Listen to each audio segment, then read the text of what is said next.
Hi, my name's Steve, and I want to thank you for joining me again. This one's called Storms.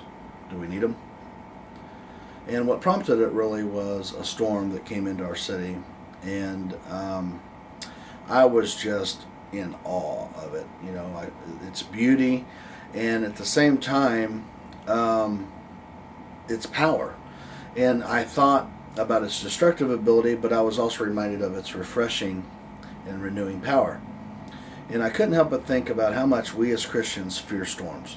We run from them when we seek refuge from the fury of the storm. And I believe that there are times, though, when we need a storm. We need those trees that we call tradition uprooted, the chaff blown away that is religion, and the ground soaked so that we can see new growth and life emerge. We need the dust of our life washed away so that our light can shine brightly once again as we minister the word. Storms are trying, and they make us weary, as the poem by Henry Wadsworth Longfellow says, you know, into each life some rain must fall, and then, you know, the days are dark and dreary. And paraphrasing. But we have to remember that even after the storm comes rebirth, the renewal in our lives. James 1, 2, and 3, I'm sure most of you know it.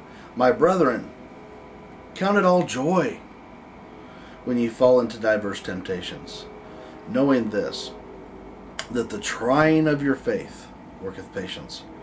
Okay? So what I really want to say as I sum this all up is that when the devil's bringing the storms into our lives, he does it in ignorance. Okay? There is always a greater purpose. God is never caught unaware.